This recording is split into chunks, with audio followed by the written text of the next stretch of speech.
Hello everyone, in today's video I'll show you how to change the wallpaper on your Android phone using the built-in the wallpaper settings. First of all, going to go to the settings option. I'm going to the settings option.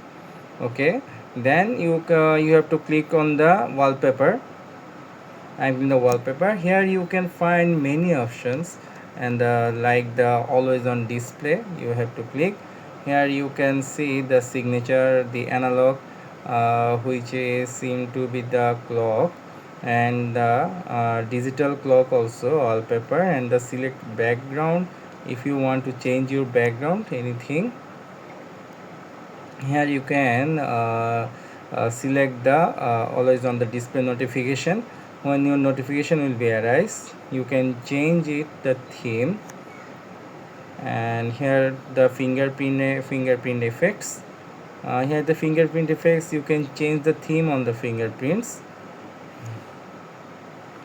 Here in again the wallpaper carousel. Here many other collection in the bottom. When you scroll or click on the more, you can find many more wallpaper which you have to which you want to change. You have to click on this,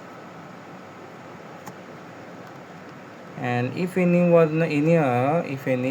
wallpaper you want to change, just click on it and just click on the apply. That's how you can quickly change your Android wallpaper. Thanks for watching, and I will see you in the next tutorial.